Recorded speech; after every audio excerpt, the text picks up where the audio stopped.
Percentages पर कई सारे एप्लीकेशंस आते हैं, जैसे सक्सेसिवली चीज़ें चेंज होती हैं तो उन्हें कैसे ऑब्जर्व किया जाता है और उसके लिए क्या शॉर्ट मेथड्स हैं या टेक्निक्स हैं उन्हें हम एक्सप्लोर करेंगे। जैसे मान लो एक रैंडम सा मैं क्वेश्चन लेता हूँ that there is a person A और इसकी salary first is increase by 20%। So this guy salary is increased by 20% first and then that salary is decreased by 20%. I hope you're getting the logic कि पहले उस शख्स की salary 20% increase की जाती है, then that increased salary is now decreased by 20%.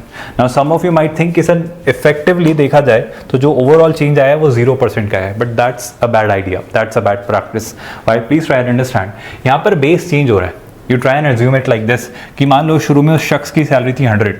Now when 100 is increased by 20%, it becomes 120. So now that person is earning 120. Now this 120, I hope you're getting this idea very clearly, needs to be decreased by 20%. I hope you're getting this very clear idea. जब 120 का आप 20% निकालेंगे, that will not be 20. 120 का 10% is 12, तो 20% is 24. So 120 minus 24 is needed to be done. I hope you are understanding. 100 का 20% was 20, पर 120 का 20% is 24. So 24 needs to be subtracted from 120, which gives you 20 minus किया 4 और किया, so that gives you 96. So effectively 20 बढ़ाकर 20 कम कर देना, percentage wise जो इम्पैक्ट लाता है वो इफेक्टिवली 4% का लाता है। यानी आप जब किसी की सैलरी 20% से इंक्रीज करके 20% डिक्रीज कर रहे हो, सो इफेक्टिवली वो 4% से डिक्रीज होती है, मतलब इफेक्ट नलिफाई नहीं होता है अगर आप इस लॉजिक को बिल्ड कर पा रहे हैं। मैं कह रहा हूँ इसी थॉट को थोड़ा सा एक और मेथड से सोचा जा सकता है। जैसे जो मैं जानता हूँ ये कि 20% परसेंटेज से फ्रैक्शंस में होता है 1/5। Although some of you might think ये जो मेथड है ये इतनी कम्बरसम या टीडियस क्यों है, इसके बजाय हम वही ईजियर अप्रोच क्यों नहीं यूज कर सकते हैं। जब नंबर्स आसान हो तो 100 बेस मानकर चीज़ें करना is always a good idea, but जब नंबर्स थोड़े से डिफिकल्ट होते हैं जैसे 12.5%, 8.33%, 16.66%, तो इन परसेंटेजेस के फ्रैक्शन कन्वर्जन्स याद होने से सहूलियत बहुत बढ़ जाती है। जो मैं कहना चाह रहा हूँ समझिए, जैसे 20% इज 1/5। जब किसी शख्स की सैलरी 20% से बढ़ाई जा रही है, इट्स लाइक अगर उसकी सैलरी पहले 5 थी तो अब 1 रुपये बढ़ जा रहे हैं, यानी वो 6 रुपये कमा रहा है।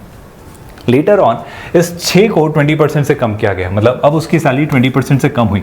मतलब अगर मैं इसे अभी 5 मान लूँ तो अब उसको 1 से कम किया जा रहा है, मतलब उसे 4 रुपये दिए जा रहे हैं। I hope you are getting this idea very clearly. So अगर मैं स्केलिंग की मेथड समझूं कि अगर मैं ओवरऑल इन रेशियोज को सेम स्केल पर लाऊं, एक रेशियो है 5:6 और एक रेशियो है 5:4, तो अगर इन्हें सेम स्केल पर लाऊं तो 5 × 5 makes it 25 and 6 × 4 makes it 24। So logically अगर वो पहले 25 रुपये कमाया करता था तो अब 24 रुपये कमाता है, इफेक्टिवली 1 रुपये कम कमा रहा है। परसेंटेज वाइज बात करें तो 1 रुपये कम हो गए हैं उसकी ओरिजिनल सैलरी 25 पर। सो दिस इज 1/25। और अगर मैं आपसे पूछूं 1/25 एक फ्रैक्शन रेशियो से अगर मैं इसे परसेंटेज में कन्वर्ट करूं, so this is nothing but equal to 4%। तो ये वही बात है कि उसकी इफेक्टिव सैलरी 4% से डिक्रीज हो गई है। So that's how you basically solve questions based on percentages. अगर सक्सेसिव परसेंटेज कुछ रिडक्शन, इंक्रीज, डिस्काउंट, ऐसा कुछ प्रॉफिट एंड लॉस आ रहा है तो इस तरीके एप्लीकेशंस को हम इस पर्टिकुलर आइडिया इस मेथड के थ्रू वर्कआउट कर सकते हैं बहुत जल्दी।